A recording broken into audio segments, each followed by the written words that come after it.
Welcome back. It is another episode of Decline and Fall as myself and my comrade and friend Kit Clarenberg chase the iceberg of news into the terminal event horizon of destiny. And we are back here with you again at chaotic and confusing time in which the take economy is in crisis due to a multiple event situation happening, where essentially the analysis of yesterday is made irrelevant almost before the person uttering it has finished the sentence. Now I will formally introduce, joining us live from Tito's Secret Kitchen in Belgrade, it's Kit Clarenberg again. Hey, how's it going?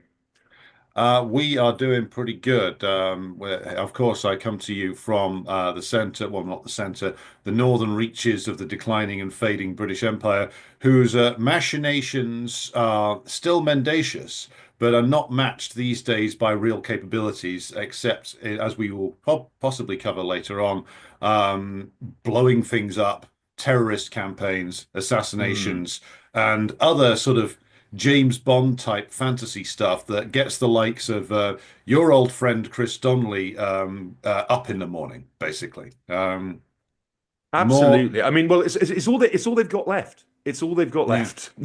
it's But yeah. yeah, Let them have it their isn't. fantasies. Yeah, well, yeah, indeed. I mean, it's a shame that people are probably going to suffer and die in significant numbers in the process. But yes, we are an interesting fulcrum point in history, I think, and Mm, every day brings new developments, contradicting, overriding. Making irrelevant what was said and done the day before. mm. To use to play on your iceberg analogy, the events Titanic is trundling trundling clumsily into iceberg after iceberg. But we're here to break it all down for people who Yes. are quite understandably finding this very confusing. Yes, think of us as an icebreaker of news, but a Soviet constructed icebreaker, none of your cheap American shit. So, here we go with the latest thing that has occurred. You'll know that if you've been watching this program for a while, well, then you will be more and better informed than your average reader of The Guardian. But then again, your average dog is better informed than a reader of The Guardian these days. So, what has been happening over the past couple of months since the inauguration of Donald Trump for his second term is that there has been a dance going on back and forth between Trump and his administration and the Russians, and Trump and the Ukrainians, Trump and the British, Trump and the Europeans, and the British with everybody, with the overall objective of the British and, of course, the French as well. The Germans probably too, but that might be worthy of further comment later on. But certainly the British and the French desperate to continue the war, elements within the Trump administration clearly wanting to carry out some pivot to either Iran or China or both. Not that I think that they would be capable of dealing with either of those countries, but the driving force from the Trump administration was to find a way to extricate themselves from the hot war that is raging in Ukraine now, and which is becoming ever more of an expensive disaster for the United States. But of course, the British and the French, in particular, cannot get out because, first of all, they have spent too much money on it. And second of all, when they say that well, Russia is a threat to us, Russia is a threat to our way of life, it's tempting to dismiss that as a fantasy because the Russians have no intention of marching on Paris as if this was 1814, or maybe surfacing a certain nuclear submarine up the Thames and blowing up the Thames barrier. I'm not making suggestions. I'm just saying that might be something that some certain Russian nationalists might be into. Um, these are all very unlikely things to actually happen, though. What they're talking about when they say that Russia is a threat to our existence, our way of life, is that the special military operation and the state policies of the Russian Federation over the last 10 to 20 years, really over the last 10, have provided a something of a blueprint and an open space for other countries to start breaking free of French and British neocolonialism. So when Emmanuel Macron appears on TV and gets hysterical about Russia, what he's thinking about isn't Ukraine, not really. What he's thinking about is, oh my God, we've been turfed out of the Sahel. And Mm. the Russian forces there have played a role in that, as has Russia's willingness and China's willingness to provide a real economic path forward for those countries that wasn't there under French neocolonialism. So that's why Macron's really angry. It's not even really to do with Ukraine. That's just a means to an end. And the Brits are angry for similar reasons. So if you're watching this and you're in one of the fading imperial core countries, it's not your way of life that is threatened, unless you're in like the 0.1%. It is the way of life of the 0.1%, the utterly parasitic vampire paedophile caste in Britain that rules over this blighted nation of ours. So this is what they really mean. And so when we come to discuss things like this potential ceasefire, this is what you have to bear in mind. Which is, and Kit, I'll throw to you to describe what's been done here. But if I've got this right, essentially what the US and the Europeans and the Brits have agreed on after much sound and fury is to try and force a 30-day ceasefire, or by basically saying, well, the Russians have to agree to this because the great visionary President Zelensky has now agreed that he wants peace. And it looks like an astonishing act of weakness on the part of the Europeans, and also a quite obvious trap for the Russians. But what's your analysis? Well, no, absolutely, and I think that I mean in the derangement of the Imperial brain trust, I think they see this as a very cunning trap. So, if the Russians agree to a 30-day ceasefire, which they have absolutely no grounds whatsoever for even considering at this point, they've crushed um, Ukraine's British planned and directed and armed Kursk incursion. That's pretty much over, and they are advancing everywhere. The front line is collapsing at a rate of knots, and I'm not entirely convinced it's a coincidence that Twitter, which is a very, for all of its faults under Musk's stewardship, remains a very good source of information on what's happening in the proxy war, suddenly went down and was inaccessible. I mean, it's still somewhat shaky for me here in Serbia, but that, right when the Ukrainians are in very, very serious trouble and facing an absolutely brutal rout everywhere. So Mm. yeah, there's been a lot of coordinated messaging on this. We have been told by countless European and also US officials that the ball is now in Russia's court. So Yes. Russia's been offered this ceasefire deal, which it has, yes, no reason to consider with any degree of seriousness, let alone adhere to.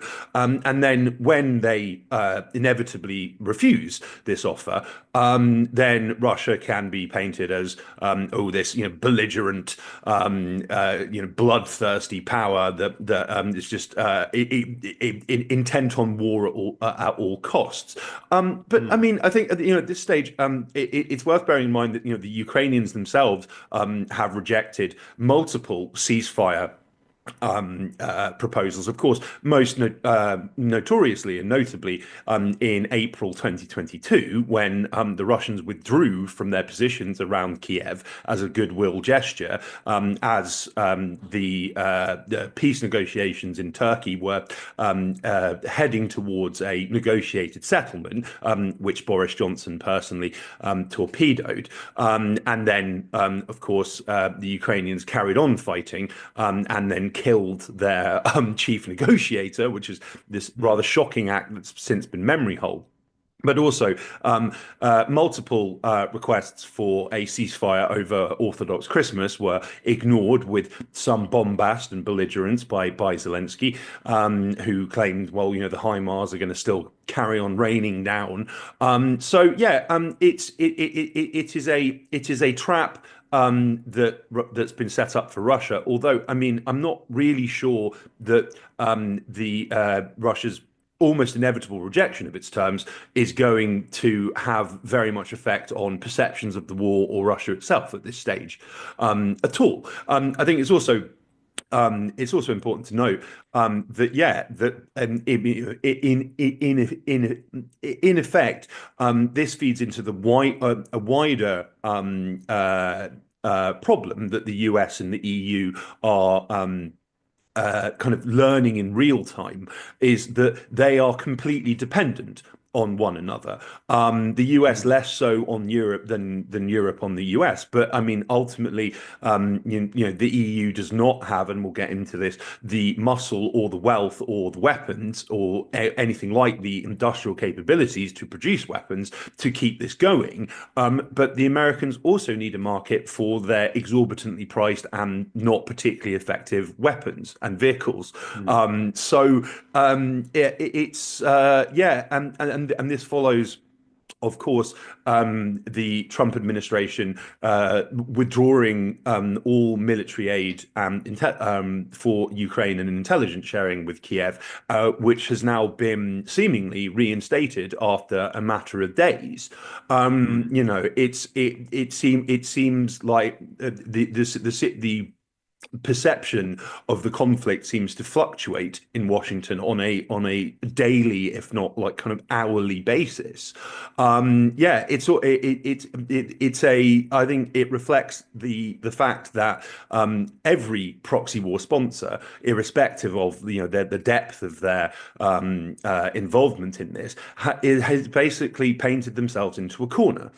Mm. There is no way forward, and Yeah. I'm sure they are hope that there are some people who genuinely hope that Russia will take this pointless bait in order to, so Ukraine can rearm and regroup when it's on the verge of total collapse. It's not going to happen. Mm. Well, the graph I've pulled up here illustrates the point that you're making with regard to codependency between the Europeans and the United States, which is that the what you see here on this, and I've just enlarged it there, is like this is the raw numbers of US direct investment overseas and then direct investment back again. So you can see the lines here in Europe. That's US direct investment into Europe, which includes Britain, is 3.9 trillion in the last reporting year, so 2022 to 2023. Direct investment of Europe, including Britain, back into the United States, 3.4 trillion. That is more than anywhere else in the world, both sending and receiving foreign direct investment from. So that's much more than the US even puts into and gets out of Latin America every year, Asia and the Pacific every year.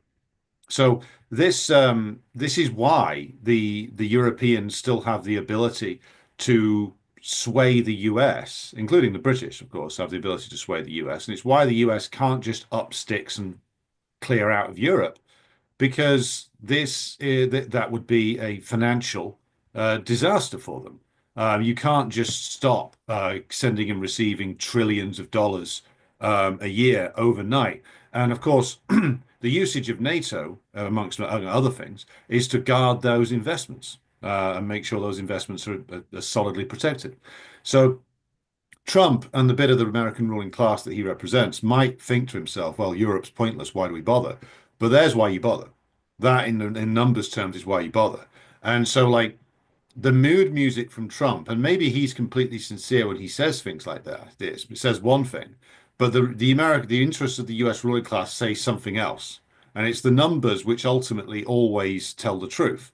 And so what they've discovered is like the Europeans are these sort of militarily feeble, industrially withered creations, but they still move a lot of money around. And that's their principal activity, that and some small areas of high-tech production. And so they're dependent on the US for all the military elements of this. They can't march into Ukraine, no matter how much Keir Starmer nods and nudges and winks that he might do it.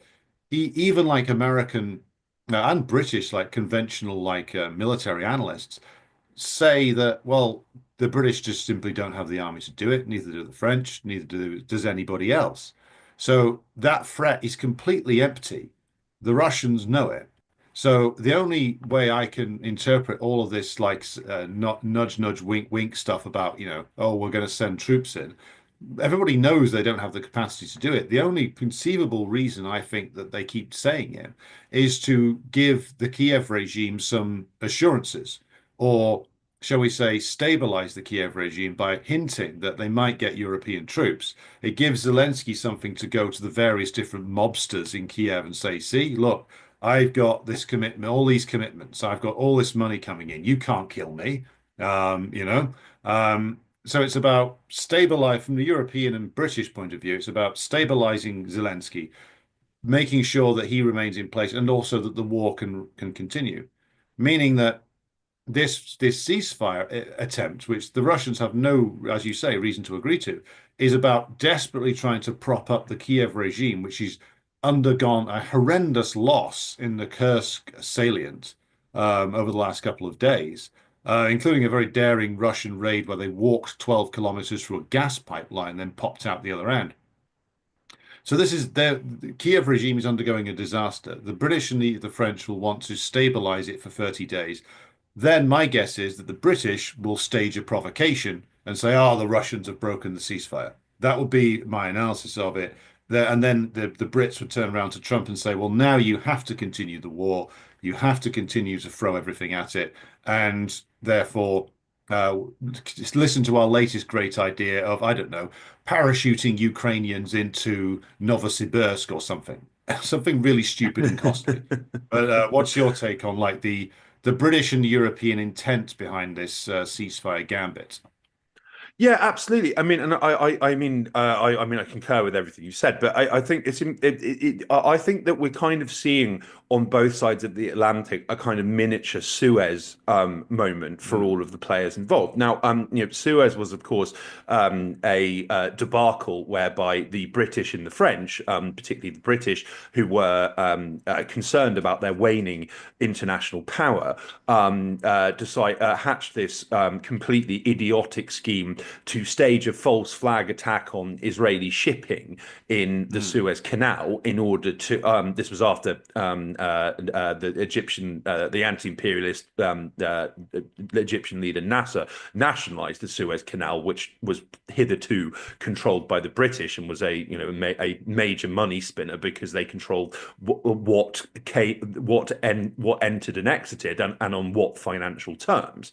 And so this ended with Eisenhower threatening to dump all of Britain's debt on the international markets, therefore collapsing the value of the pound at home and abroad and destroying Britain's economy. So then they, rather embarrassingly, the British had to turn back from as they were headed towards the Suez Canal. But what's an aspect of this that's rather forgotten is that the British didn't know, or at least the Conservative government of Anthony Eden, under which this cockamamie scheme was executed. They didn't know the extent that they were dependent on the US. They actually didn't. And I think mm, that as you mentioned, that there is a massive disconnect between rhetoric and reality, both in Europe but also the US. So Trump represents a particular wing of the American ruling class, which is all about kind of national capital mm, versus international or transnational capital. So from his perspective, yes, Europe is this politically, economically, and military irrelevant backwater in many ways. But at the same time, yes, they are completely dependent on Europe to keep their defense industry going because by token of being a member of NATO, you are compelled to shell out vast sums of money on, yes, exorbitantly priced weapon systems that aren't actually very good, to say the least. And there are very few in the way of international buyers elsewhere for this material. Not least because the war in Ukraine has demonstrated how utterly useless in an actual war most of this equipment is. Mm. So it's like I think the Europeans are A, completely delusional, but B, that they have, after making all sorts of commitments to rearmament and creating this common European army and moving past reliance on the US, they have hit the brick wall of, well, we're completely dependent on the US. So actually, we can't do this. Mm. There was pretty amazing turnaround within. I think it was within 48 hours or a similar brief time period where European defence stocks, because of all of the hawkish rhetoric emanating from Paris and London and Brussels, suddenly surged and then collapsed again because the very contractors who were benefiting from this surge in their share prices said, well, it's going to take a very long time for us to serve Ukraine's needs in any meaningful way. Mm. So so they've and there was also, of course, an emergency summit in London on the subject of US withdrawal from Europe, which concluded that Europe needs to stay arm in arm with the US. There have been comments from Ukrainian officials that, well, we're very, very grateful for Europe's support, but actually, the US is our key source of weapons and financial support. So, Mm. thanks for all the tweets, but it's not particularly meaningful in the scheme of things. So and then yes, as we say, the US was probably, there were no doubt many members of Trump's cabinet, including himself, who were ready to turn away from this, and then some pen pusher in some back office was like, oh, actually, we can't do that. Mm. So again, it's kind of it's a self checkmate among many we've seen recently. Yes.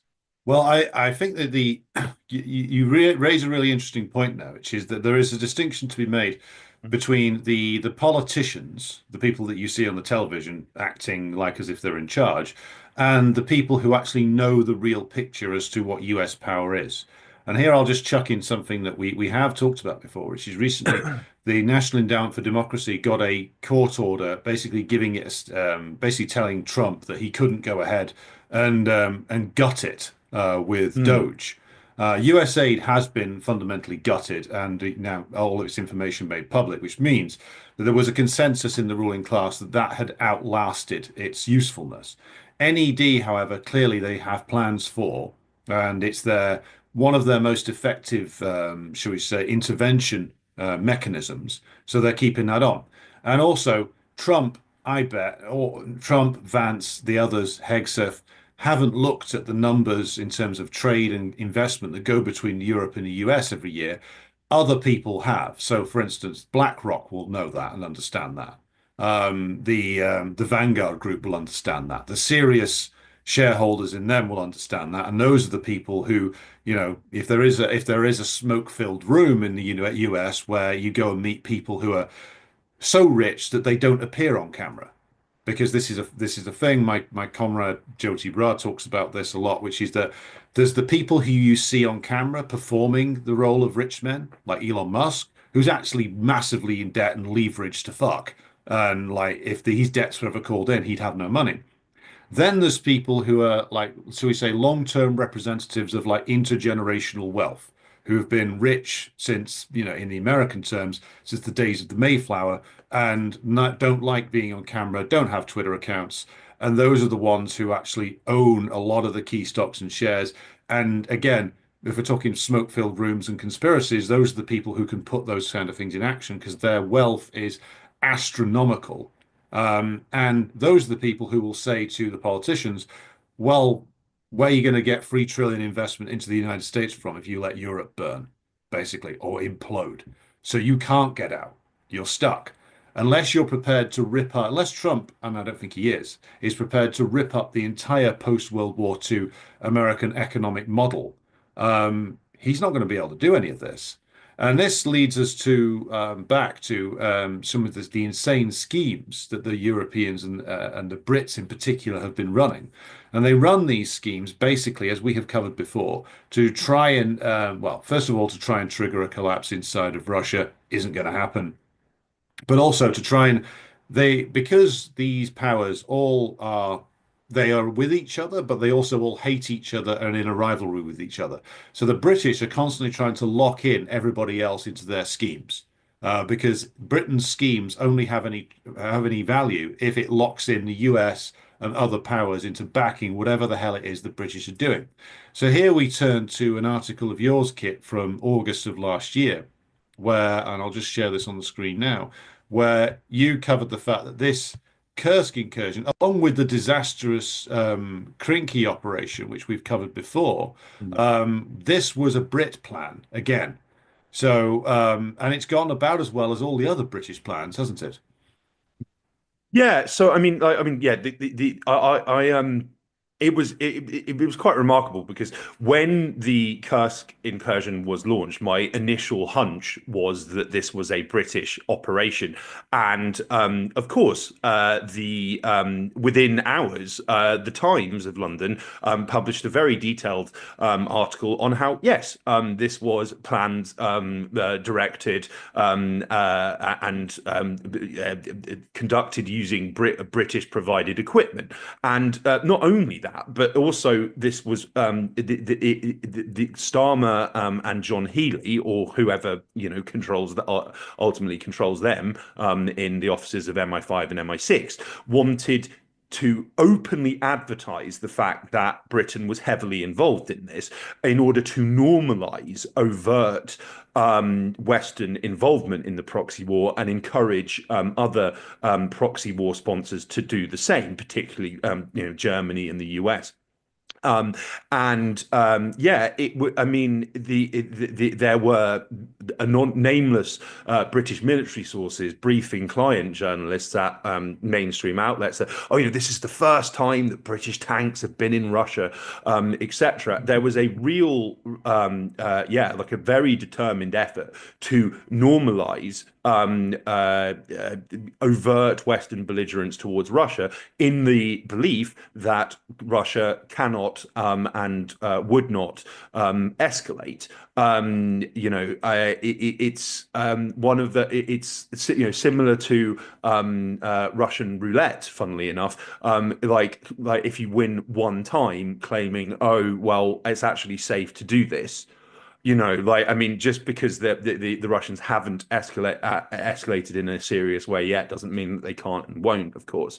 But yeah, that this was a completely insane scheme in order to try and get Ukraine leverage as well in negotiations, and it has crumbled. We have discussed previously, yes, as you mentioned, Krinky, which was a utterly demented British operation to recreate D-Day, where it was believed that British trained Ukrainian Marines would seize this village in Russian Kherson and then march on Crimea and do so without air support or any of the any of the military assistance that might make this vaguely plausible. So yeah, I mean the fact that this has been openly acknowledged in the mainstream and seems to have like passed a lot of people by.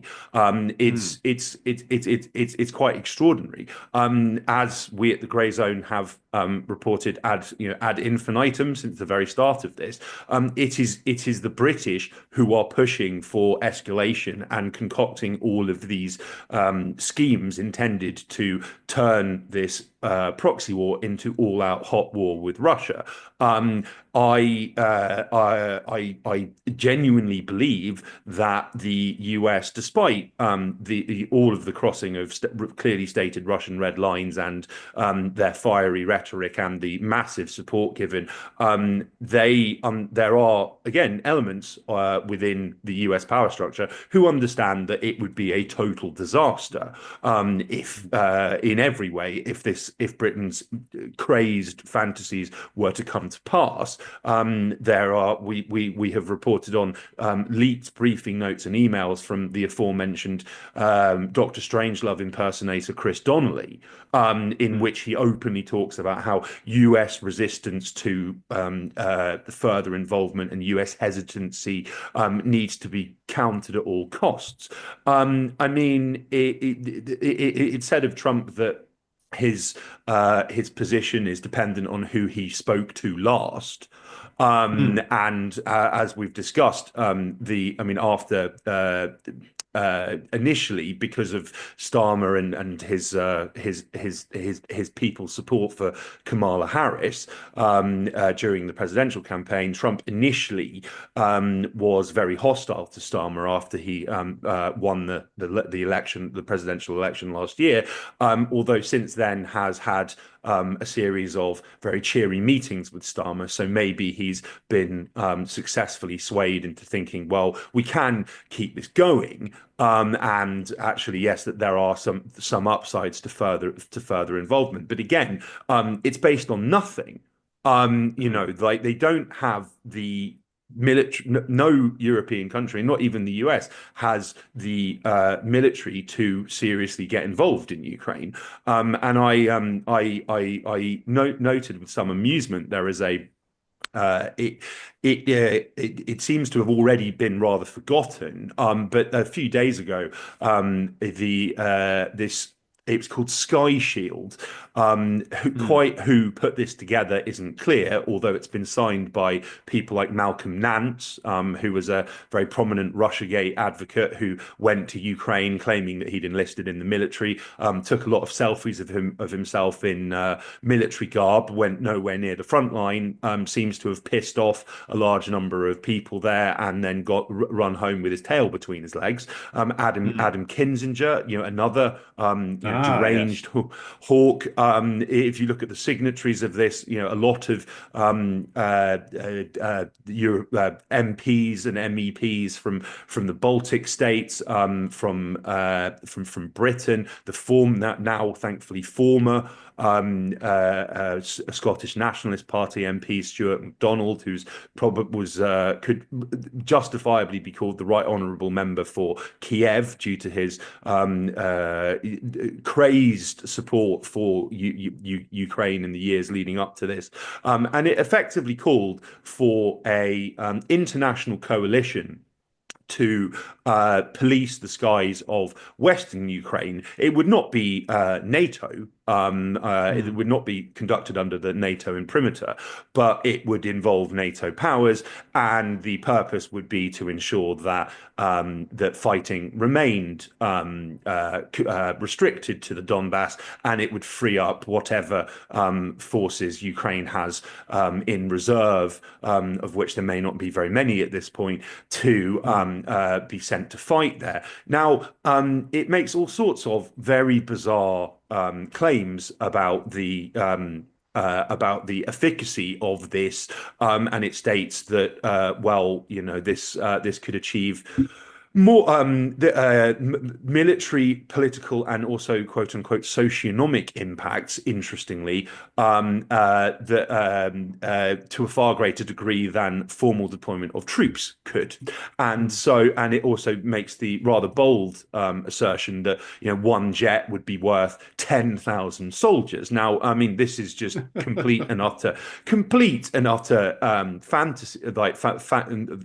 utter fantasy. But it also it speaks to a wider, again, destructive boomerang of the symbiotic relationship between the US and Europe. So, um, Mm. 25 years ago, or well, no, almost 26 years ago, my how time flies, NATO bombed what the then Yugoslavia for 78 straight days. And their primary targets were just civilian and industrial infrastructure, because the Yugoslav military was very well versed in military deception, and used camouflage, dummy vehicles, and weather cover to carry out operations against the Western-backed CIA and MI6 trained Kosovo Liberation Army in Kosovo. And they were the military was completely unscathed by the bombing campaign. I have reported on declassified Ministry of Defence documents in which British officials with completely aghast are talking about how, well, we keep on striking all of these targets and it's not achieving anything. And Mm. there is a very, very high risk that the Yugoslav army can defeat the KLA, and then Milosevic can declare victory and dictate peace terms to us. They were so Mm. scared of this that Britain and America were very seriously considering trying to invade Yugoslavia, which would have been an absolute disaster. And it would have depended on the US sending hundreds of thousands of soldiers and Britain fielding about 30,000, which is all of their available infantry at the time. But the point is that despite being this colossal failure, which was admitted in the media initially, that the Yugoslav army was unscathed by this, and that they had suffered virtually no degradation in their forces. Their tanks were unscratched by this 78-day long saturation bombing campaign. But then subsequent to this, due to a variety of, I think both political and kind of internal Pentagon pressure, there was a deliberate effort to fudge what had happened, and a number of falsified reports were produced, which actually claimed that this complete embarrassment of a bombing campaign had been a massive success. The Mm. US Air Force was angling for the lion's share of the defense budget at the time. So in a direct upshot of this is that the US ever since has focused on trying to win wars via the air, and in turn all of its NATO lackeys have focused on air power, while yes, their actual militaries and military production facilities have been left to rot. And so Mm. this SkyShield is about the best that they can actually do in terms of formal deployment of Western forces to Ukraine, and it's completely insane and would never work. Mm. There's all sorts of Yeah. stuff about how, oh well, this can be used to shoot down Russian missiles, and they even claim there is they specifically state that that there is no risk of escalation from Russia on this, because it states, well, Ukraine's Kursk incursion did not cause any serious escalation beyond the deployment of North Korean soldiers, who we've heard a lot about, but we've not seen any evidence to suggest that they are there at all, let alone in any numbers. And yeah, like if it was the case that there were Western jets shooting down or attempting to shoot down Russian jets or missiles, well, as a Russian official responded to Macron's proposal to send tens of thousands of French soldiers to Odessa to create a quote unquote dilemma for Russia, well, we'll just kill them all. And it would Mm. make any country stupid enough to sign up to this a formal belligerent to the war, except not on NATO territory. So NATO's Mm. Article 5, which Trump has issued many statements which indicate that he's wouldn't be willing to go to the defense of the yapping Baltics if they ended up in all-out conflict with Russia. I mean, it's just a complete non-starter. But it's like, again, I can imagine, again, in the spirit of smoke-filled rooms, there is a lot of desperate European and NATO officials just sat around, just coming up with completely insane ideas, so they can offer the appearance that they are serious about keeping this going without any real means of doing so. Mm. Well, it's worth just emphasizing a couple of points, and one of these may be a slight diversion, but if one remembers the Kosovo war and the bombing of Yugoslavia, as expertly covered and chronicled by the likes of Michael Parenti, um, the if you look at the character of the KLA, for instance, and you look at the character of HTS in Syria today, these are the same type of people, like exactly the same. In fact, there's a big crossover both in terms of Bosnia and in terms of Kosovo, with the kind of people you now find running around chopping off heads in Latakia and other places in Syria. These are who the British and the Americans were in with when it came to the destruction of Yugoslavia. That and their Christian equivalent in the likes of Croatia. So it's worth just emphasizing that the allies of the West don't change. That's always like the most degenerated, reactionary, murderous elements you can find. And in an actual battle against the Yugoslav army was defeating them and would have defeated them had the war carried on without NATO intervention. And had the amongst other things, the Russian leadership under Yeltsin not sold the Yugoslavs out, then that might have turned into a disastrous humiliation for NATO, which could have spelt the end of the alliance. But that is an alternative history, which maybe one day somebody will write the novel of. Um, Moving back to current concerns, the industrial capacity of Russia, everybody now admits, everybody with a brain now admits, far outstrips that of the Europeans and the Americans combined when it comes to actual ability to produce things. Like we've covered before the American failure to actually upscale the production of shells, for instance, which they were looking to produce hundreds of thousands of, then tens of thousands of, then well, we're not going to talk about it very much anymore. Um, Mm. so in terms of industrial capacity, they are completely outmatched by the Russians. They are also outmatched in terms of numbers of men. The Russians have at least 700,000, possibly more men in and around what was once Eastern Ukraine, now far Western Russia. They have so many men available that they can rotate their forces in and out, which the Ukrainians, of course, cannot do. They have far more men available to them than the combined forces of Britain, Germany, France, Spain, Italy, and anybody else who's verbally signed up for this insane idea of marching into Western Ukraine. The Russians just simply would crush them.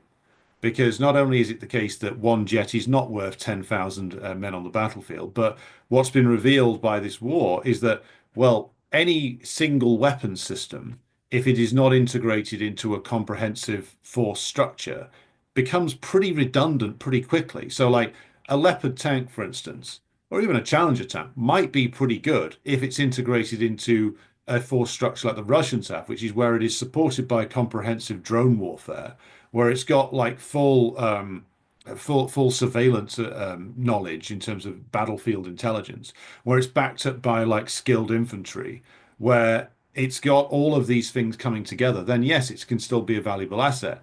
Throwing it at the Russians without air cover it just all that's going to happen is what happened in Zaporozhye in mid 2023, which the whole thing gets blown up in about 2 days. But apparently, no one told the British this, and they actually thought this might come off in some way. But the other point is that the the way that they are now considering that they're ranting and raving about this is like, and I'm going to include the Kaya Kalas clip in a minute, shows that not only are they divorced from reality, but apparently just exited from like any sort of realistic assessment whatsoever, because they're now talking about the need to take on China as well. So let's hear from the EU's foreign policy supremo, Kaja Kallas, who was raving away at a meeting. I think it was sponsored by the Hudson Institute recently. So let's just open this up and hear what Estonia's leading victim of communism has to say. About this particular affair. If I can just actually get this to function. Bear with me just a moment. Okay.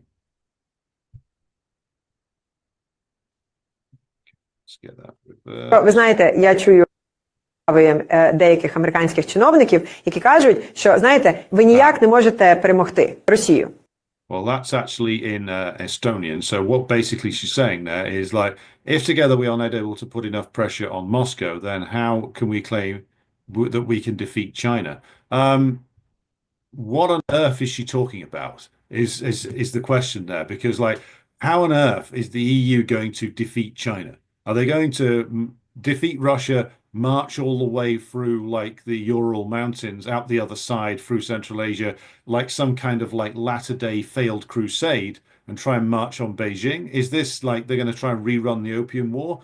What on earth are these people talking about, and what level of drugs are circulating in Brussels that make this a possibility?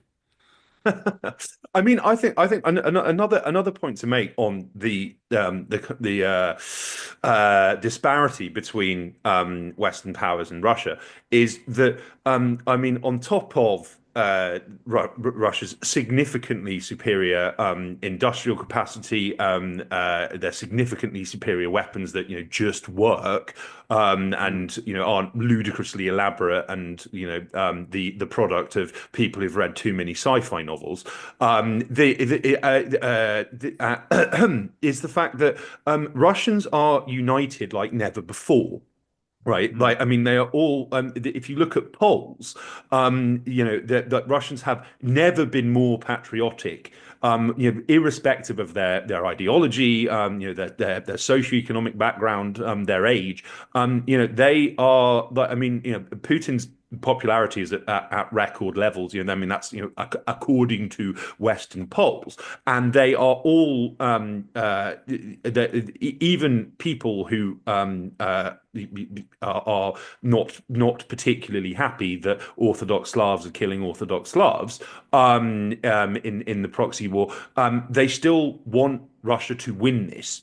And are determined that that happens because they understand that defeat, even if that was plausible, would be potentially horrendous, and the EU officials have made, including Kallas, have made very clear that they want to balkanize Russia, and they've openly stated this many, many times. Well, of course, that's going to create, a national unity around a kind of a blitz mentality, one might call it, around the government. So there is a consensus across Russian political parties, and across Russian society on the fact that this needs to be fought to its conclusion, and that the objectives of the special military operation need to be met. The EU is unable to agree on anything. And it's just like it's quite remarkable on issue after issue. We hear a lot of sound and fury emanating from figures within Brussels. Von der Leyen, I mean, is particularly sinister. A lot of the things that she's saying, but then it's like, well, once those announcements or those declarations are made, with a few days later, we get a news report saying, "Oh, there's no EU consensus on this." So, and then I mean that's at a wider bloc level. On a national level, you have recently the Dutch Parliament voted against a common EU defence fund and common EU defence procurement. And I mean, this was framed as in the media as the Dutch going the way of Hungary. which of course, opposes further escalation and wants the proxy war over.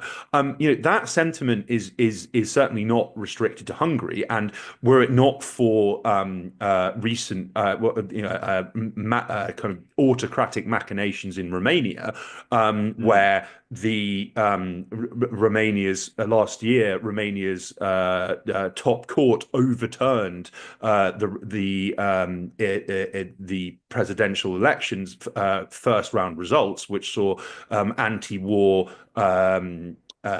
pro-sovereignty outsider Calin Georgescu win via landslide, and he was en route in the second round to emerge, ultimately victorious. So they overturned that. He and his supporters have been harassed by police ever since. He sought to run again in the rerun election, which is scheduled for a few weeks' time, and he's been blocked, which has created even more anger locally.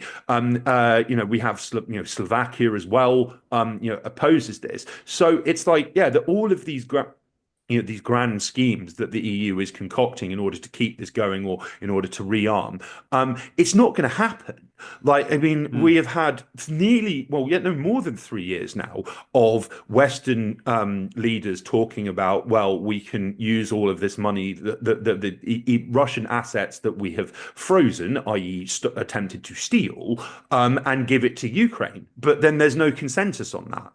So they're unable to do it, despite the fact that they have repeatedly promised to do so. Yes, as Caliph says, if the EU can't defeat Russia, how can they defeat China? Well, if they can't reach basic agreement on how to approach this with significant and ever rising state and public level opposition to doing so, then how can they do anything? And I might add that I included this in the show notes.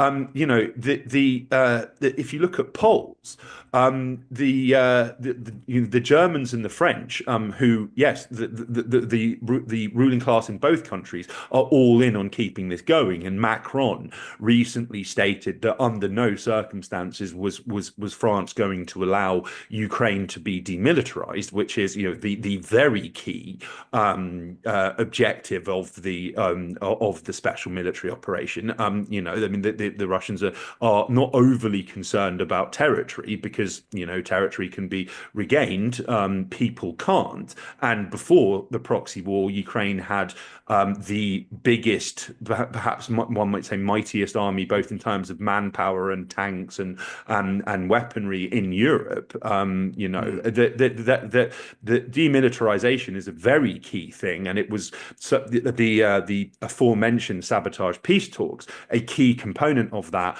was a significant restriction on how big Ukraine's army could be, on how many tanks they could have, and a total embargo on Western weapon systems being posted in Ukraine. And in return, Russia was willing to make significant concessions because that's what they really care about.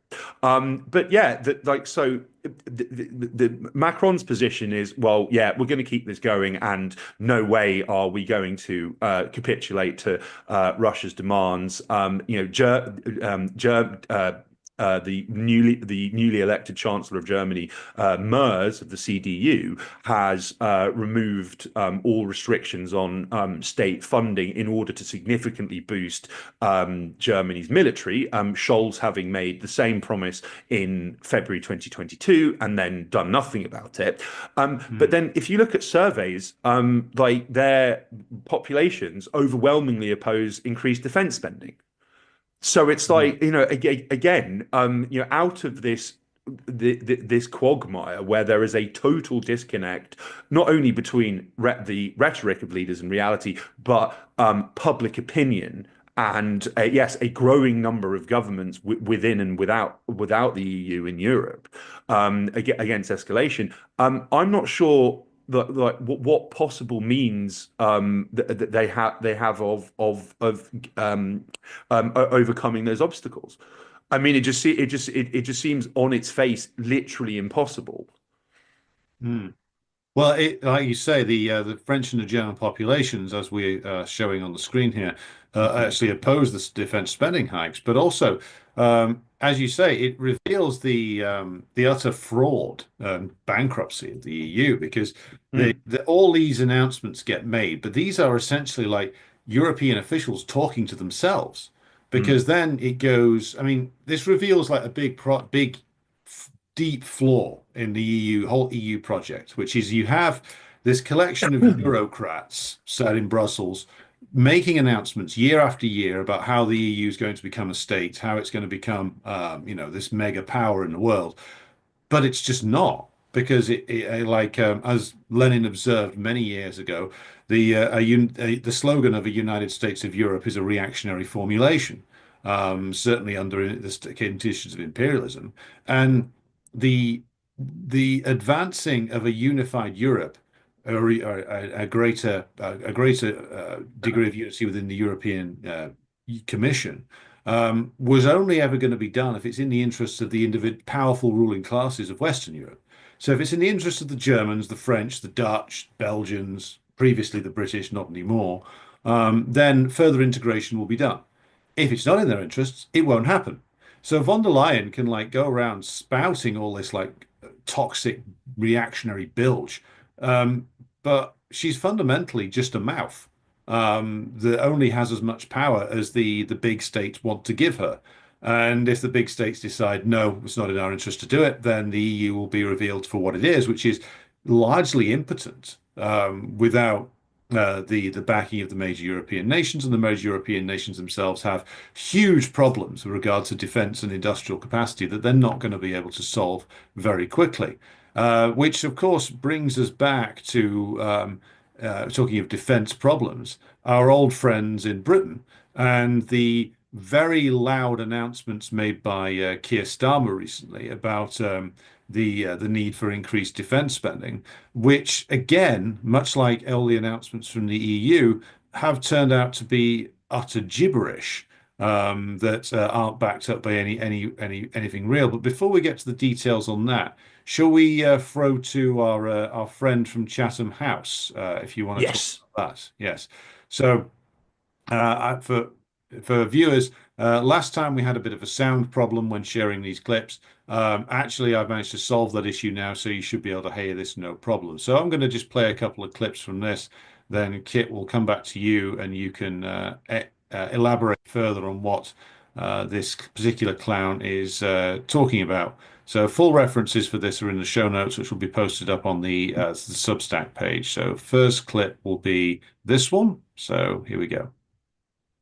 How committed do you think Europe is to increased defence spending? How real is that? Who and how is it paid for? Because Macron's talking about an increase of to 3.5% of defence spending as a share of GDP. The EU providing 200 billion euros in terms of a boost to defence spending. How much commitment is there, and how does it get paid for? Look, it should be crystal clear to European leaders now that NATO is dead. We can't rely on the US security guarantee. They've kind of spelt it out to us. I mean, JD Vance talking about interests and values not being aligned. We just have to get on with our defence. And Russia is an existential threat. It's absolutely crystal clear. I mean, Russia has used weapons of mass destruction twice on NATO member soil in Europe against the UK, Skripal and Litvinenko, right? We didn't do anything about it. They continue to engage in malign activities against us. I think European politicians get it. The financing I'm not really worried about, actually. I mean, Europe is a 27 trillion euro economy. Europe is 2 trillion. When Europe faces enormous threats like COVID, we get our act together. I don't think it's beyond the realms, beyond our kind of abilities to put together a 500 billion finance package. And remember also, we still have $330 billion of central bank of Russian taxpayer assets in cash in our bank accounts that our governments have done nothing about. They've sat on their back. Right. So just to pause it there for a moment, Kit, it occurs to me that these very expensively suited, very expensively educated gentlemen from Chatham House are, I think the technical term is completely and utterly fucking stupid. But your reaction to the variety of delusions on display there from our friend Mr. Ash. Yeah, sure. So, I mean, I just think that, like, again, I mean, the delusions about enduring Western power couldn't have been writ larger, like during this interview, and I would urge our viewers to watch it in full because, I mean, he sounds kind of convincing, until you actually, like take a step back and think, well, all of these schemes, I mean, what would be the consequences, and how what poss how, sorry how plausible is it that they could ever be enacted, as we've been discussing. Now, I might add that Ash as well is, I mean, he has an economics quote unquote background. Like he has proposed a large number of means of addressing Europe's significant shortfall in terms of military production and just lack of soldiers, to the extent that he's like said. Well, he recently wrote for the Western-funded quote-unquote think tank CEPA, that just we should just integrate Turkey into the EU because it has a significant defense industrial sector, and it also has hundreds of thousands of ground troops. As if this is like, well, I mean, this is something that can just happen overnight. Ursula von der Leyen can click her fingers, and Turkey will be fully integrated. And not only that, they'll be up for, arming Europe to the teeth and sending their own soldiers to die in Ukraine. Like, I mean, it's just like without any consideration of the fact that, there's a large number of EU member states who would just block this outright. There is Turkey has all sorts of beefs with existing members of the EU, Greece most famously, but also Sweden because they've provided shelter to Kurds, and also, Turkey wishes to maintain its relationships with Russia and China. So it's like, I mean, again, it's like these sky high ideas that just like, I mean, you can imagine them high on Diet Coke or very real cocaine at like 2 a.m. It's like, oh yeah, we'll just get Turkey to join the EU and then all our problems will be solved. And I think that as well, in terms of what he's saying about not only about Russian assets, but also about like European wealth. I mean, it's all fiat at this stage. It's not like, I mean, the way I heard someone, I irritatingly forget who, the other day on an interview said, well, the way that Russia pays for things is it just digs stuff out of the ground. Like they actually have like, I mean, this is at the core of the mineral deal is the fact that, that that Ukraine's vast mineral wealth is worth infinitely more than printed money or the profits of consultancies that Europe is so good at creating. I mean, Yes. Europe doesn't have doesn't even have its own tech sector. All European tech is American. So it's just like, it's sky high. Sky high fantasies of European wealth, which have been, I mean, the proxy war in itself has amply demonstrated that, numbers on paper, and quite literally based on paper, in the case of, yes, like, massively, printed euros or dollars, they don't mean very much.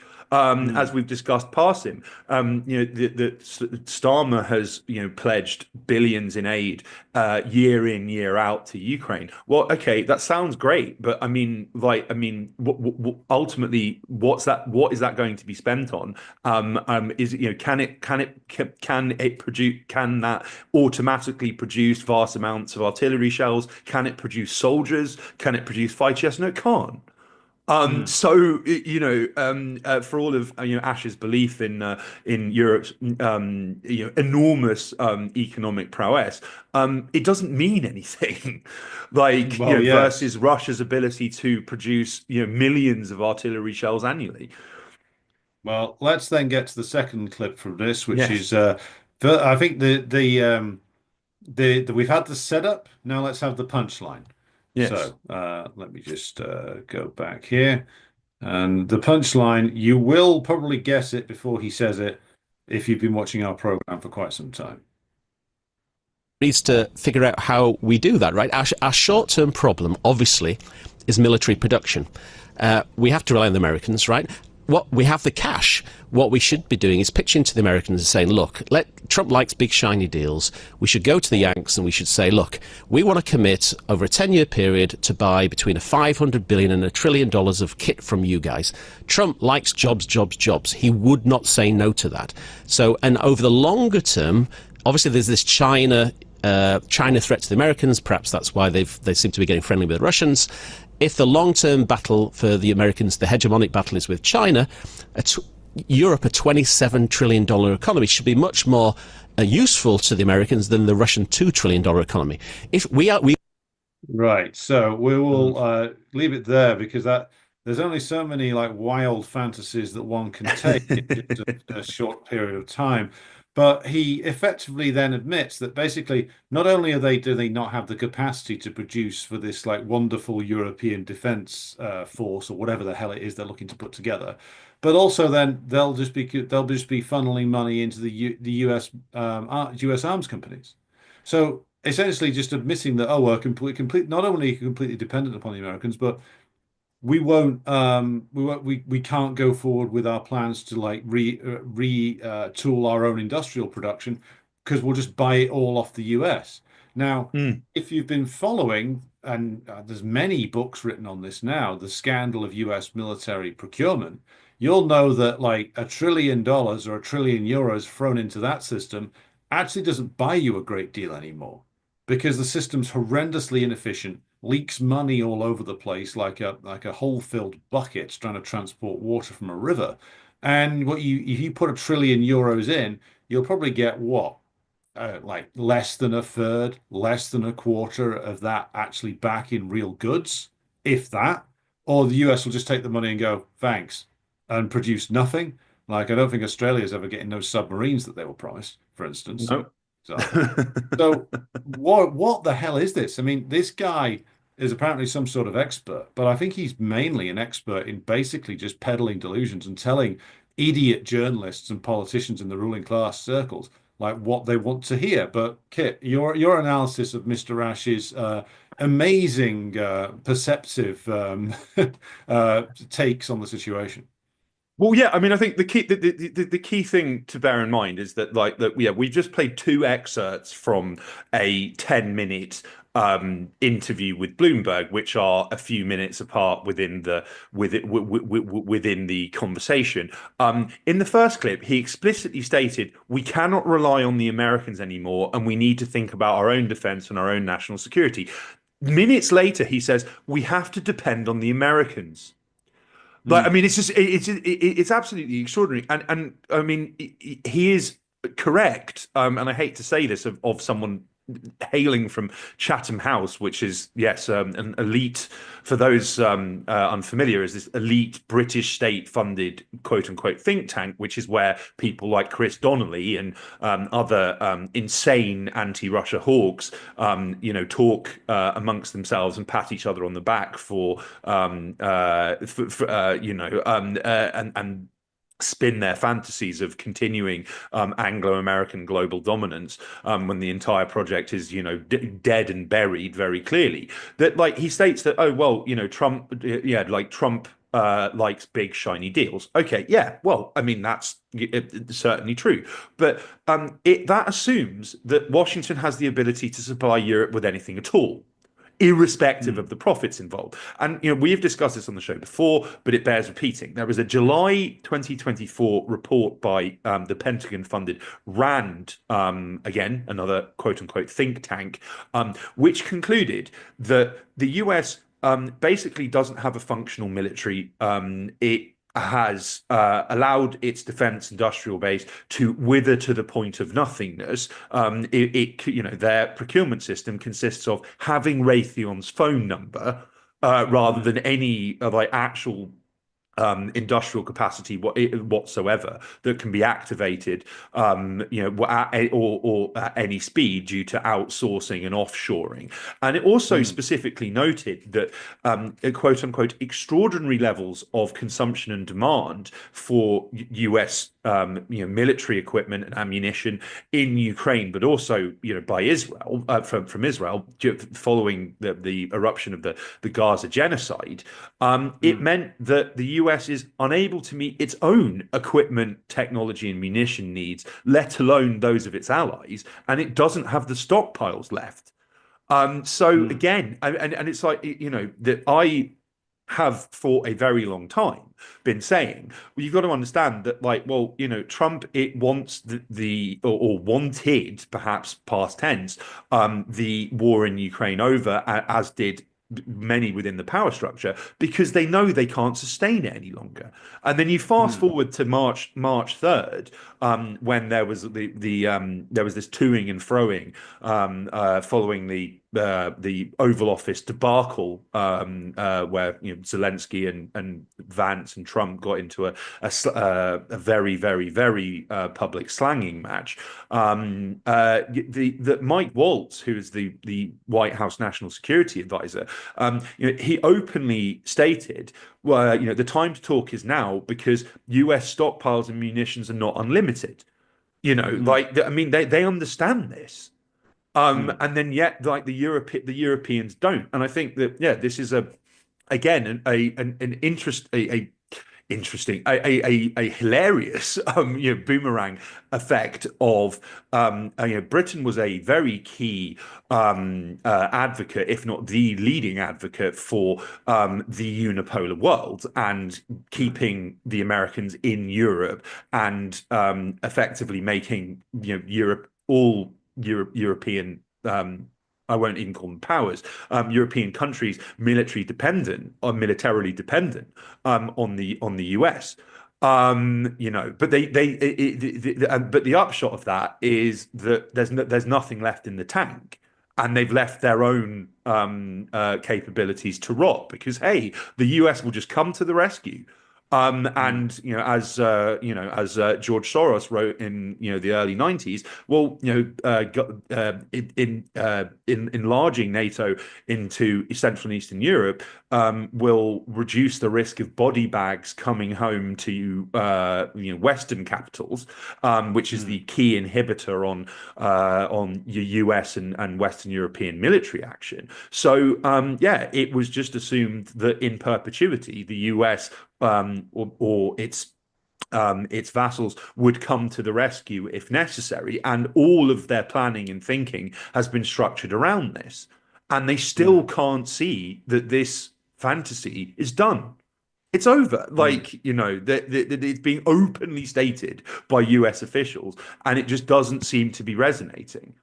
Because I mean, I do want. Sorry. I I do wonder whether they think, as they have done in the past, like the British leaders and think that they can somehow shame or bully or false flag and escalate into the US finally coming to the rescue. I mean, there was a profusion of at the end of 2023, where there was the huge debate in the US over sending yet more military and financial aid to Ukraine.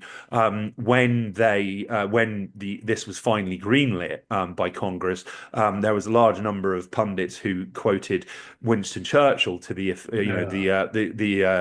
guy who got the US into World War II and kickstarted the Cold War. His famous quote, "Well, the Americans can be relied upon to do the right thing after all other options have been exhausted." Well, I mean, everything's exhausted now. Yes, and I think the reason why they can't see beyond the current situation is because really what we're approaching is the end of the long period of European centrality to global affairs, the long period of European imperialism, colonialism, and neocolonialism, all coming to an end. And of course, none of these characters, whether it's in Britain, France, Germany, Italy to a degree, have the slightest clue as to what they're going to do or where they're going to go with this now. Like, you can't replace the US as a partner, as Ash just admitted. You can't pivot to being in the same arrangement with the Chinese because the relationship between the US and the Europeans is hinges at least partly upon being able to access markets in a neo-colonial fashion, which of course the Chinese don't do. So you can't Mm. get the same out of a relationship with the Chinese as you do with the United States. And so where does Western Europe go? The answer is down the plug hole, circling rapidly, and with no clue as to what they're going to do. The only plan they've got, and we've said this over and over again, is to just keep the Ukraine war going at all costs, no matter what, how many Ukrainians die, no matter how badly it goes, no matter if the entire Ukrainian state is pushed towards the point of total collapse. They don't care because the way that they are thinking about it, better to have total collapse in Ukraine and have the Russians try to take over most of, if not the whole thing. And at least that will then give them the opportunity to run a terrorist campaign inside the Ukraine that emerges or the new Russian territories that emerge rather that than admit to defeat. So if we then pivot slightly into the dangerous world of predictions, Kit, and you and I don't do football predictions, but we're going to do something even more risky, which is try and puzzle this out. Now, my assertion for a while has been that I don't think there's going to be a specific deal which brings the Ukraine war to a close. I think that the opposition of the Europeans will kill a specific deal on the Ukraine war. The Americans will normalize with the Russians diplomatically and to a certain extent economically in a separate process, and they'll probably engage in some negotiations over arms control. But with regard to Ukraine, because the Europeans, the British, and the US can't agree on anything, it'll just rumble on until literally like the Russians have to take the choice as to what they do with the Kiev regime. And the only option that is going to be left open to them, including by the Kiev regime's self-described partners, is to destroy it completely.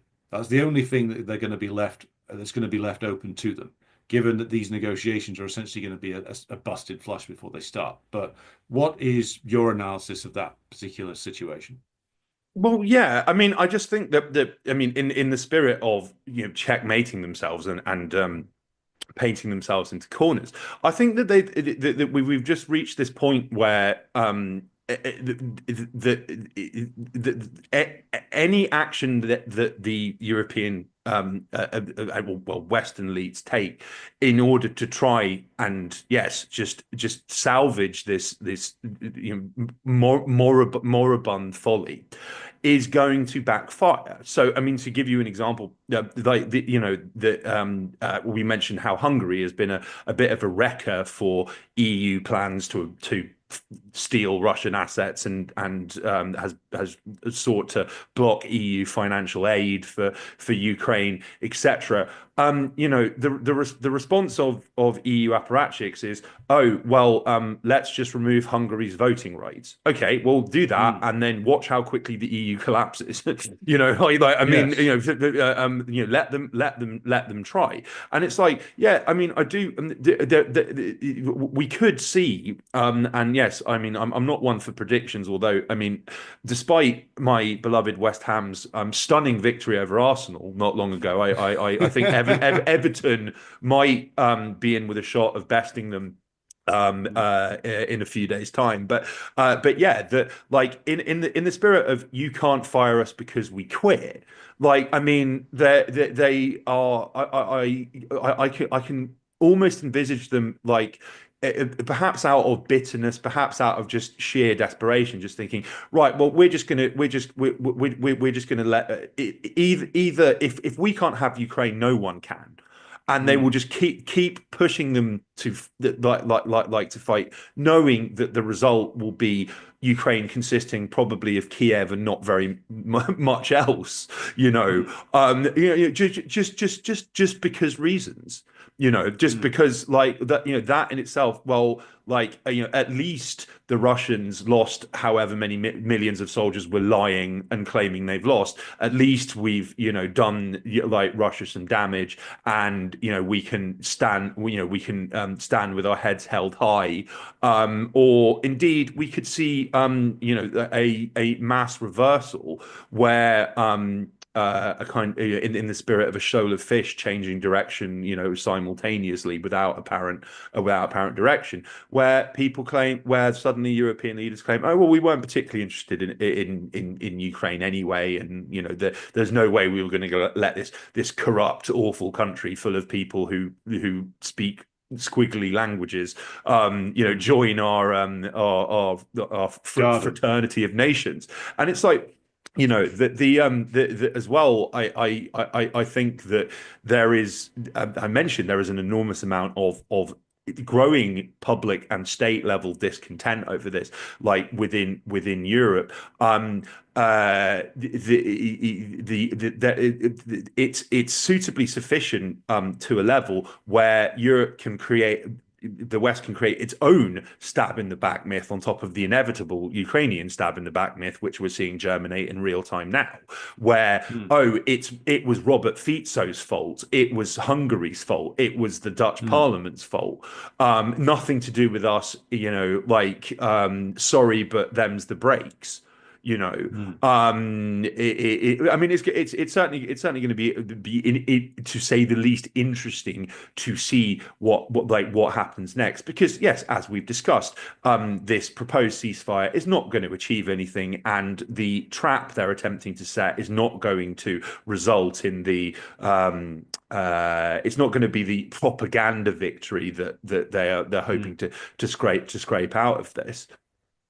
Well, I think it's worth just saying that with regard to this proposed ceasefire, one of the aims is clearly to try and damage Russia's Brics alliances with some of the more some of the shakier members of the Brics. So, like Lula and the Brazilian government waver quite a bit these days, and always have. I think the US and the Brits think that they can sort of affect the position of the Indians, perhaps.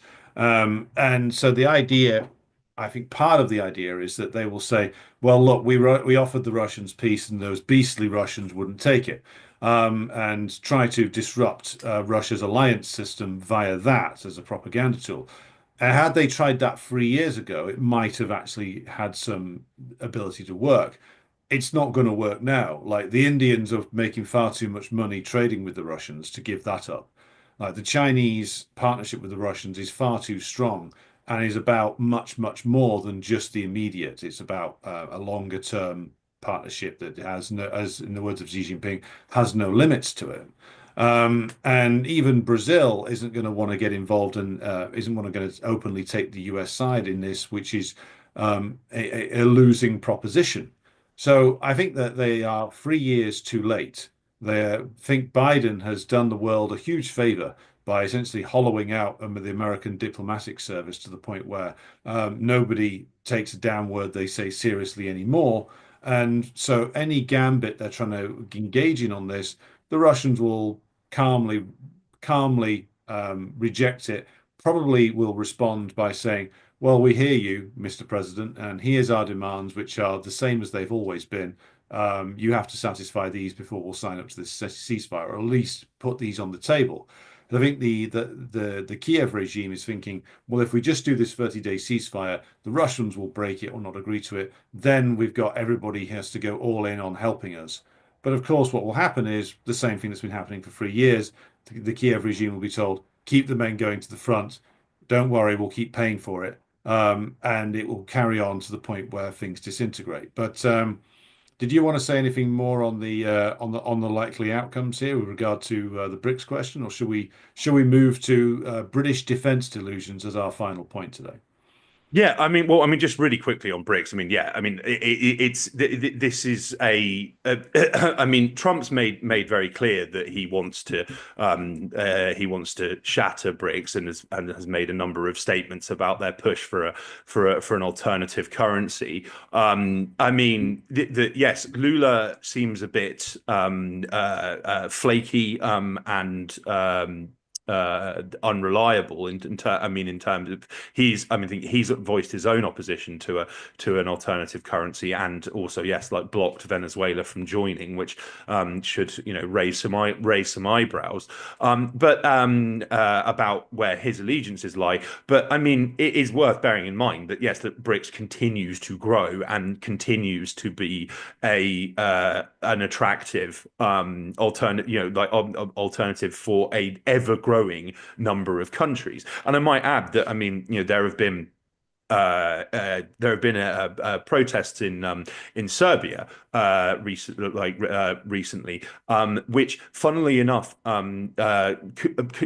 in stark contrast to when the West stirs up unrest in Serbia, and then like a few hundred people get working for NED funded organizations gets like blanket media coverage. The Western news outlets have largely ignored this. I'm sure that's in no small part due to the fact that EU and NATO flags are banned from these protest signs in English are also banned, and the protesters have made numerous statements about their support for Brics. So the idea that train is going to be stopped or could be stopped. I mean, I think I am sure that the initial kind of warm contact between the US and Russia, there was the ulterior motive was to try and split Russia off from China. But I mean, that's never going to happen. Both sides are heavily invested in this, and it's like, I mean, as I mentioned with Turkey as well, is Turkey has a history of playing both sides. That's not it's a very privileged geopolitical position that they're not going to give up, and they have resisted what flaccid demands have been made that they stop allowing Western goods to enter Russia via their territory. And demands that they not buy Russian energy and or goods. So yeah, I mean, it's a total fantasy. Again, a recurring theme of this show, Yes. And something we're about to get into yet again as we delve Well, into Britain's non-existent military. well, here we go. Here's a good one, which is going to be the latest fantasy is, of course, personified with this, which is Winston Starmer. The idea that Keir Starmer, a wannabe genocidal bastard, can become just like a very real genocidal bastard in the form of Winston Churchill. Now, The Economist is known in British circles for being a fevered, rabid imperialist journal. In fact, it was known as such even back in the days of Lenin. And at the time has not improved it. But even for The Economist, this is particularly deranged. Kit, did you want to say anything about this other than the slightly disturbing artwork? Yeah, I mean, it's just I mean, I do think that there was probably an element of there was somewhat tongue in cheek, but also I do think that the Economist is seriously asking the question of whether Starmer can pull this off, and by pull this off, they mean, yes, become the wartime leader, which he has made abundantly clear since entering office last summer that he desperately wants to be. What's particularly hilarious, though, is the motivation, the inspiration for this cover is the fact that Starmer has announced a increase of 0.5% of Britain's GDP in defense spending by 2027. It's not quite "we will fight them on the beaches," is it? Yeah. Like, We will fight them in the Excel spreadsheets. We will fight them over the decimal points. We will fight them over the definition of spending. We will never, ever produce anything of value. This is the new slogan for Britain.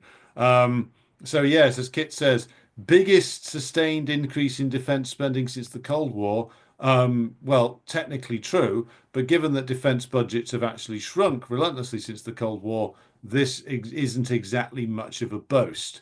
So what they've done is essentially the absolute bare minimum to essentially pitch this to Trump and the Americans as Britain taking this awfully seriously and promising to buy more shit from them, as Ash in that previous video clip stated that this was the intention.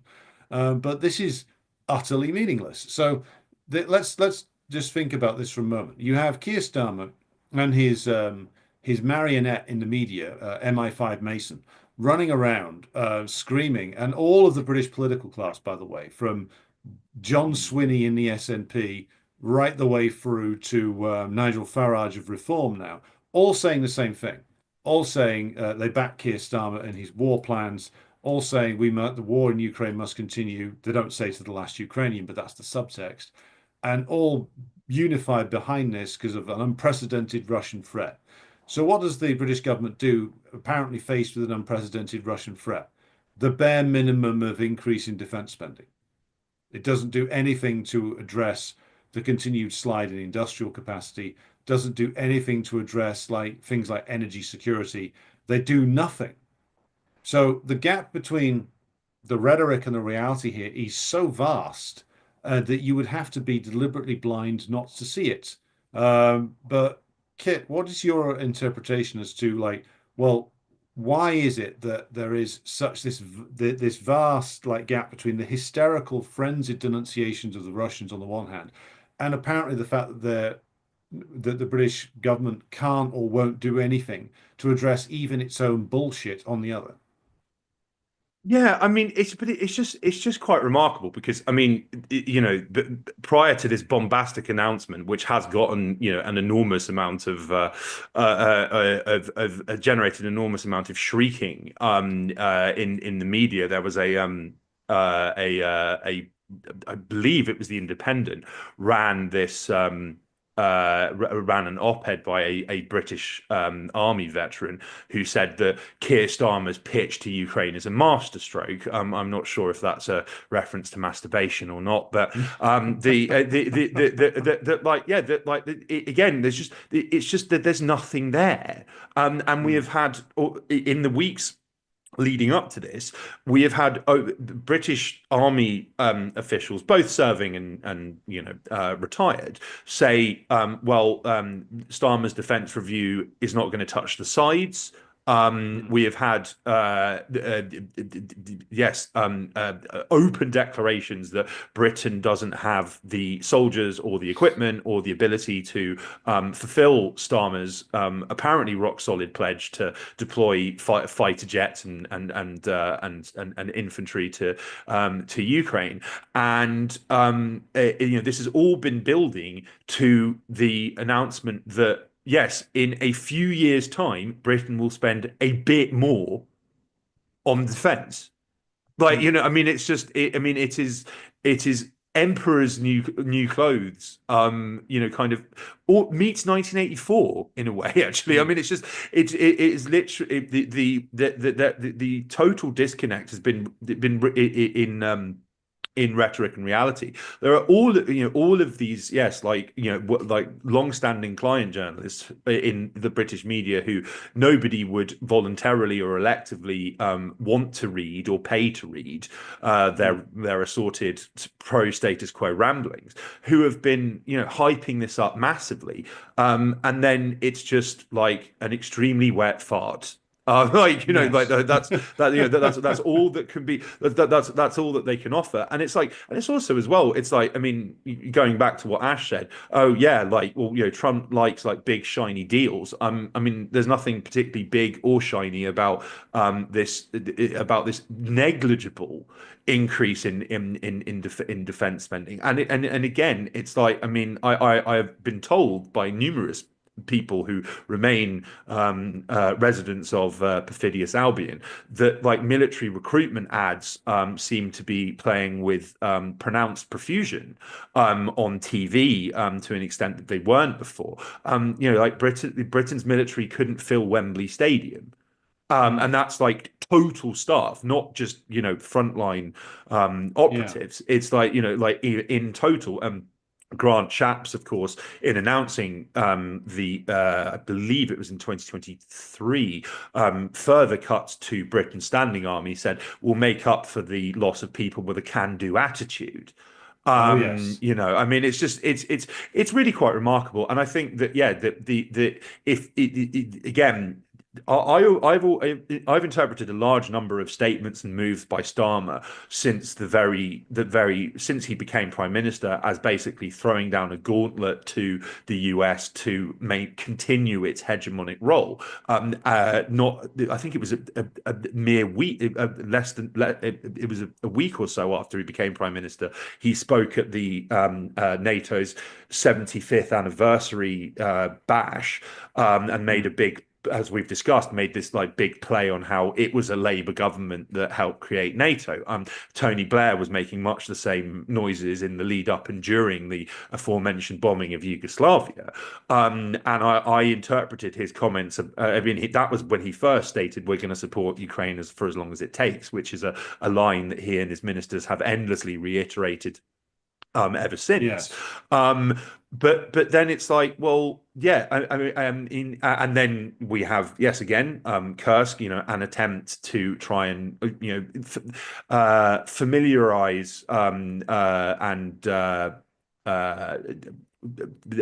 kind of normalize the notion of direct and very overt Western involvement in the proxy war. You know, to yes, get the Americans, you know, like really dug in even further, which didn't seem to work. And then it's like, well, yeah, now your renewed pitched gauntlet is, you know, a rounding error on a spreadsheet, Yes. as you say. Well, this feeds to the report from the National Audit Office, which actually has a startling admission to it, which I will read into the record, so to speak. And the National Audit Office, by the way, is like literally the accountancy department of the British government, which you can find all kinds of interesting revelations in there that apparently the British bourgeois press doesn't seem to see fit to cover. But one of their conclusions from their recent reporting on the Ministry of Defence budget says as follows.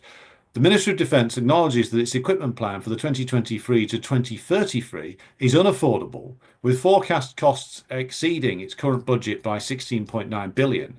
This is a marked deterioration in the financial position since the previous plan in 2022, which the MOD judged to be affordable. So, look, they're already running behind by 16.9 billion pounds.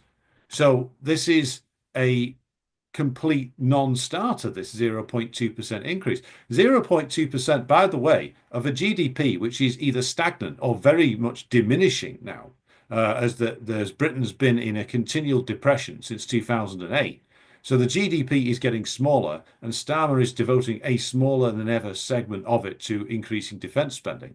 And for this minuscule thing, he managed to get all of the stuffed dummies in the British political class to all stick their hands up and say yes, sir, about this. So you have supposedly, allegedly, Scottish nationalists saying we will stand with Ukraine forever. Supposedly Welsh nationalists saying we will stand with Ukraine forever. Nigel Farage, who 10 years ago was making speeches in the European Parliament denouncing the Maidan and the EU expansion, now saying, well, I back Keir Starmer. It's pretty fucking obvious that all of these people got the tap on the shoulder from somebody, whether it was Paul Mason or another of his friends from the intelligence services, all telling them, no, you absolutely all have to stand behind this now. even to the point of like blowing up their own credibility as political parties. That's how important the continuing of the Ukraine war is for the British ruling class. But on the other hand, it's not important enough to disrupt their own business as usual, which is basically all about send export of capital, not producing commodities here, and also an absolute sort of entrenched opposition, even to expanding industrial production on warfare. They still won't do that because it's just not profitable enough to do. So this is the farce of late stage imperialism, and there's nowhere more farcical than perfidious Albion. Yeah, no, Longfellow couldn't have put it better. But it's like, yeah, I mean, yeah, I mean, I just more generally, I just think that, yeah, that there is this, there is a recurring theme, and again, I mean, this is I mean, you could say, Suez, as we've discussed, is a very obvious example of this. But there is there is this recurring theme throughout history, of particularly modern history, of just like British assumption of dominance and superiority, just because we're British. You know, I mean, I think that just cuts to the core of like so much thinking that you know, I mean, when in the 1960s, Dean Acheson, who I believe was then it was 1962, Dean Acheson basically said, well, look, Britain's a former empire that's yet to find another role, which is a euphemism for you are irrelevant and you need to get to grips with the fact that you're this tiny island with not much in the way of resources and no real military to speak of, and you should jettison your fantasies of being a global power rapidly, you know, which elicited this very angry riposte from Harold Macmillan saying, well, you know, many countries and powers have previously underestimated Britain, and we've shown time and again that, you know, we can be that plucky underdog if necessary. I mean, and then you have the belief when Britain was entering what was then the European community, the right wing media and much of Britain's elite supported this because they thought that Britain would just definitionally become the economic and military center of Europe and therefore dominate the continent, which was never going to happen. And then we just fast forward to today, and there is this, you know, there is this sense of, oh, if we, you know, truly believe in ourselves, then we can do this, irrespective of any faith. Yes, indeed, and we don't even have. I mean, you know, we have a pound shot Blair, who you know, was very clearly inspired by some messianic and deeply religious conviction in good versus evil, and Britain just so happening to, you know, be the good guys always, and yes, was also, you know, a very key advocate for and opponent of quote unquote US isolationism and opposition to interventionism. And then, but you know, we're living with the legacy of that now, which is that yes, that this belief that Britain could maintain its global superpower status purely by piggybacking off the US without any consideration for its own industry, its own military, even its own, you know, even its own economy and the basic living standards of its population. And I this is another point to make as well, is that, I mean, another recurring theme throughout the show has been this crisis of democratic legitimacy. You know, there's no support for supporting Ukraine as long as it takes, as amongst the wider public, as far as I can tell, in Britain. You know, this is not, it's not a vote winner. It's not in the spirit of, say, like the Falklands, which, you know, secured Thatcher's victory in 1983, she having been the least popular prime minister in history prior to that. You know, there isn't that blitz mentality in the UK. People just think that he's a very boring, irrelevant loser, you know. Yes. It is the end of the it is an end of a delusion, and yes, as you mentioned, it's quite astonishing to me that we've seen, yes, figures who hitherto called for constructive relations with Russia, like Nigel Farage, like do a complete 180, and that does make you wonder what dirt they have on him and how this came to be. Although maybe that's a discussion for another episode. Well, I think for another episode, and I will dig out for next time. I mean, you will know, of course, Kit by reputation, a certain bourgeois hack by the name of Michael Crick, Oh who's been yes. all over Twitter in the last few days, claiming everybody should read his book on Farage about how Farage's enemies all inside UKIP all mysteriously run into political accidents.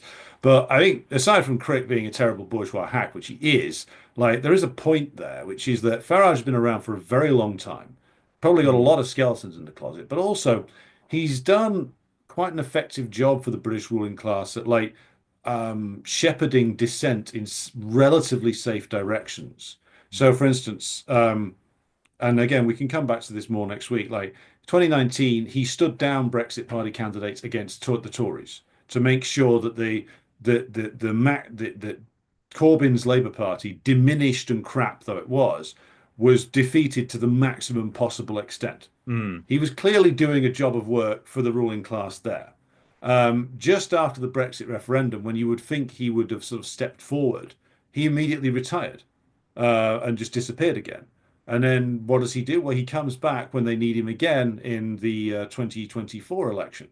I think there's a fair thing to say that he's, at the very least, got an understanding with certain ruling class elements that he plays a certain role and he shouldn't step too far outside of that role.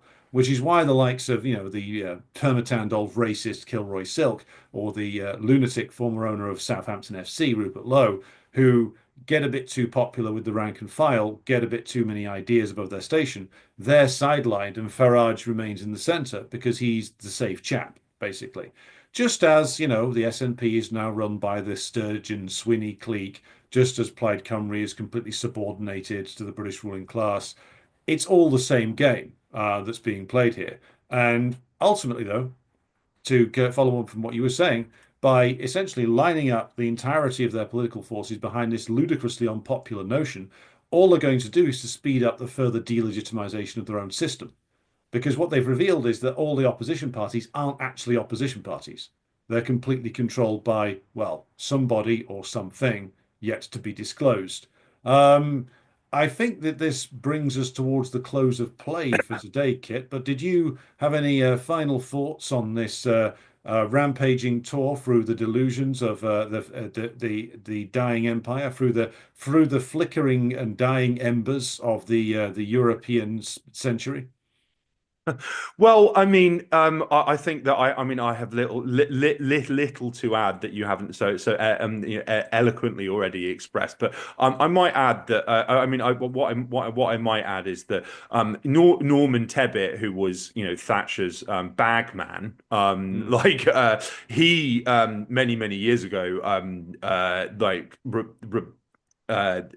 Claimed in I think it was a Spectator column, that UKIP was being run by British intelligence in order to screw the Tories, because MI5 and MI6 had enough of them. So I mean, and of course, Starmer is a creature of MI5 and MI6 himself. So again, I think we must always ask ourselves who's actually in control and who are they accountable to, because it's certainly not me and you. But as I've said, there is a growing. We should take some comfort from the growing level of discontent towards European governments, and their insane commitment to keeping the proxy war going. And also bear in mind, it is not for no reason that entities like the NED, USAID, and Britain's Westminster Foundation for Democracy specifically seek to exploit young people abroad as chaos agents and regime change foot soldiers, because they're a lot more powerful. They're a lot more powerful in numbers than they might know. As bleak as things might seem at the moment, it is a fundamentally unsustainable state of affairs where you have governments almost with some notable exceptions in lockstep on an issue that the entire public opposes, and this is not only the case in Ukraine but Gaza. So I've not given up hope yet that something positive might arise without anyone predicting it or foreseeing it. Well, and on that note, we will leave you there for this week. Be sure to check out the Decline and Fall Substack, and where we will be posting the show notes up, and we're going to be posting more things on there in the near future. Pretty soon we're going to be having the YouTube channel up and ready, because what we'll be doing with these episodes is uploading them in full on there in the near future, together with various different clips, which will be easier for you, good viewers, to share around and to perhaps bring some light into the darkness of the of perfidious Albion, or whatever nation in the imperial core you happen to live in, because as you can see, the decline and fall of the Anglo-American order is not just about the Anglo-Americans, it is also about the French, it is also about the Germans, it is also about the Italians, and you can throw in the Spanish and the Portuguese as well. All of the old powers of old Europe, and of course the fake powers of New Europe, are on the slide. And so if you want to imagine a future, it is not going to be one in which the ridiculous chancellors who are now in charge can remain in charge. The current iteration of things is over. It's just a question of what replaces it now. So, Kit, until next time, thank you for joining me again for this program. Yeah, likewise. Take care, guys. See you next week, everybody.